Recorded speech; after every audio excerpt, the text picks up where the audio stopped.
Guys welcome back to my YouTube channel. तो आज के इस वीडियो में हम आपसे शेयर करेंगे बहुत ही प्रिटी सा ड्रेस।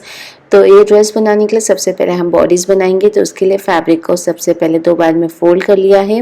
हाइट जो है वो हमने 14 इंच की बॉडी बनाऊंगी, 1 इंच एक्स्ट्रा लिया है तो 15 इंच का हाइट रखेंगे एंड हाफ इंच का मार्जिन ऊपर की तरफ मार्क करेंगे। फिर फोल्डेड साइड से हम अपना शोल्डर मेजर करेंगे। तो यहाँ मेरा शोल्डर है 6 इंच, तो 6 इंच पे एक पॉइंट मार्क करेंगे। फिर वहाँ से हम नीचे की ओर अपना आर्म होल मेजर करेंगे। तो यहाँ मेरा आर्म होल भी 6 इंच है। फिर शोल्डर का पॉइंट और आर्म होल का पॉइंट इस तरीके से मिलाते हुए एक स्ट्रेट लाइन ड्रॉ कर लेंगे। जहाँ आपका आर्म होल एंड होता है वहीं हम अपना चेस्ट फर्स्ट मेजर करेंगे। आपका जितना भी चेस्ट राउंड है आपको 4 से डिवाइड करना होगा, हाफ इंच लूजिंग रखना होगा और 1 इंच मार्जिन। तो मेरे केस में आता है 9.5 इंच। तो 9.5 इंच पे हम एक पॉइंट मार्क कर लेंगे और आर्म होल का पॉइंट और चेस्ट फर्स्ट का पॉइंट इस तरीके से बाहर की ओर लेते हुए ज्वाइन कर लेंगे। अब हम बॉटम पे अपना वेस्ट राउंड मेजर करेंगे। आपका जितना भी वेस्ट राउंड है आपको 4 से डिवाइड करना होगा, हाफ इंच लूजिंग रखना होगा, 1 इंच मार्जिन। तो मेरे केस में आता है 8.5 इंच। तो 8.5 इंच पे हमने एक पॉइंट मार्क किया है और चेस्ट बस का पॉइंट और वेस्ट राउंड का पॉइंट इस तरीके से लेते हुए हमने ज्वाइन कर लेंगे।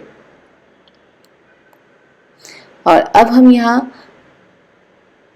बैक आर्म होल बनाएंगे। उसके लिए 1 इंच का पॉइंट बाहर की ओर मार्क करेंगे और हल्का सा कर्व शेप देते हुए आपको इसे ज्वाइन कर लेना होगा। ये मेरा बैक आर्म होल है। फ्रंट आर्म होल के लिए हम अंदर की तरफ 0.75 इंच पे एक पॉइंट मार्क करेंगे और ऊपर से हम एक स्ट्रेट लाइन देते हुए इस तरीके से ज्वाइन कर लेंगे। फिर बाहर की ओर हम अगेन 1 इंच का एक पॉइंट मार्क करेंगे और हल्का सा कर्व शेप देते हुए इसे ज्वाइन कर लेंगे। ये मेरा फ्रंट आर्म होल है।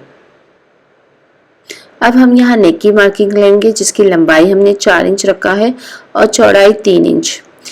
एक बॉक्स बना लेंगे एंड अंदर से हम राउंड शेप दे देंगे क्योंकि यह मेरा राउंड शेप नेक रहेगा। हाफ इंच का मार्जिन हम मार्क करेंगे आर्म होल की तरफ, ये शोल्डर स्लोप के लिए। बस स्लांट वे में इस तरीके से ज्वाइन कर लेंगे और इस सारी मार्किंग एरिया को कट कर लेंगे। कटिंग करते समय आप ध्यान दीजिए आपको सिर्फ बैक आर्म होल कट करना होगा। अब हम इसे ओपन कर लेंगे। ओपन करने के बाद एक होगा मेरा फ्रंट और एक होगा मेरा बैक। हमें फ्रंट पार्ट लेना होगा, उसे अगेन हाफ में फोल्ड करना होगा और फ्रंट आर्म होल की कटिंग कर लेनी होगी। इस तरीके से हमने कट कर लिया है। अब हम इसे ओपन कर लेंगे। ओपन करने के बाद अब हमें फ्रंट पार्ट सीधा रखना होगा और बैक पार्ट को उसके ऊपर उल्टा प्लेस करना होगा और दोनों शोल्डर मिलाते हुए जॉइन कर लेना होगा। और नेक पे हमें फिनिशिंग दे देना होगा। सबसे पहले शोल्डर ज्वाइन कर लेना होगा, उसके बाद नेक पे हमें और में पट्टी कट करना होगा। बॉडी को सीधा रखना होगा और पट्टी को उसके ऊपर उल्टा रखना होगा। सबसे पहले आधे इंच की दूरी पे ऑल ओवर सिलाई दे देना होगा और उसके बाद 2 बार मोड़ते हुए अगेन सिलाई दे देना होगा।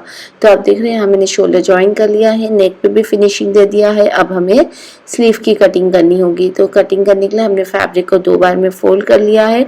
उसके बाद जो हाइट है स्लीव की वो आप अपने हिसाब से रखिए और आर्म होल की तरफ आपको एटलीस्ट 3 इंच एक्स्ट्रा लीजिए। जैसे कि यहाँ मेरा आर्म होल है 6 इंच, मैंने 3 इंच एक्स्ट्रा लिया है तो 9 इंच पे एक पॉइंट मार्क करेंगे। फिर वहाँ से बाहर की ओर हम अपना 3 इंच पे एक पॉइंट मार्क करेंगे। फिर हल्का सा कर्व शेप देते हुए ऊपर तक ज्वाइन कर लेंगे और राउंड आर्म्स का मेजर ले लेंगे। 1 इंच एक्स्ट्रा लेना होगा तो 7 इंच पे हमने एक पॉइंट मार्क किया है, इसे हम ज्वाइन कर लेंगे इस तरीके से।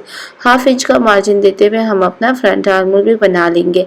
अब ये सारी मार्किंग एरिया को कट कर लेंगे। कटिंग करते समय आप ध्यान दीजिए आपको सिर्फ बैक आर्म होल कट करना होगा। तो यह हमने कट कर लिया है। अब आप इसे ओपन कर लीजिए। ओपन करने के बाद आपको फ्रंट आर्म होल की भी कटिंग कर लेनी होगी और यहाँ मैंने दोनों स्लीव की कटिंग कर लिया है। अब हम इसे ओपन कर लेंगे। ओपन करने के बाद हमें इसकी जो किनारी है डबल फोल्ड करते हुए मोड़ लेना होगा। तो यहाँ मैंने स्लीव की किनारियों को मोड़ लिया है। अब हम इसे अपने बॉडीज़ पे अटैच कर लेंगे। बॉडी को सीधा रखेंगे इस तरीके से और स्लीव को हम उसके ऊपर उल्टा रखेंगे। अब ध्यान दीजिए स्लीव का जो सेंटर पॉइंट है वो एग्जैक्टली आपके शोल्डर पे आना चाहिए। तो अगर आप बिगनर्स है तो आपको बता देती हूँ। तो स्लीव पे हल्का सा इस तरीके से कट कर लीजिए ज्वाइन करने के बाद सेंटर का, उसको एक्जैक्टली आप शोल्डर पे रखिए और फ्रंट आर्म होल का हिस्सा फ्रंट आर्म होल पे रखिए और बैक आर्म होल का हिस्सा बैक आर्म होल पे रखिए। इस तरीके से ऑल ओवर आप इसे ज्वाइन कर लीजिए। इसी तरीके से हमने दोनों स्लीव अटैच कर लिया है और अब हम इसे शोल्डर से फ्लिप कर लेंगे। फ्लिप करने के बाद हम अपनी साइड की स्टिचिंग दे देंगे और यहाँ मैंने साइड की स्टिचिंग दे दिया है और इस तरीके से मेरी बॉडी रेडी है। अब हमें नीचे का घेरा प्रिपेयर करना है। तो नीचे जो घेरा है वो हमारी पूरी बॉडी पे नहीं आएगा, आगे से 5 इंच का मार्जिन रहेगा। तो इसी तरीके से मैंने दोनों तरफ से 5-5 इंच पे एक पॉइंट मार्क किया है, क्योंकि बीच का जो पॉइंट है वहाँ हमारा घेरा नहीं आएगा, सिर्फ इसी राउंड में हमारा घेरा आएगा। तो आप जहाँ से मार्क किए वहाँ पे आपको इंची टेप रखते हुए इस तरीके से राउंड से आपको मेजर कर लेना होगा कि कितना आपका वेस्ट राउंड आ रहा है। तो इस हिसाब से मेरा आ रहा है 28 इंच। तो हमें घेरा प्रिपेयर करना होगा एटलीस्ट 28 इंच का। तो यहाँ मैंने घेरे की हाइट लिया है, मैंने घेरे की हाइट लिया है 42 इंच, क्योंकि मैंने बॉडीज़ बनाया था 14 इंच की। तो इस हिसाब से हम बॉडीज़ को माइनस कर लेंगे और 1 इंच एक्स्ट्रा लेंगे, क्योंकि टोटल मेरी हाइट रहेगी 55 इंच।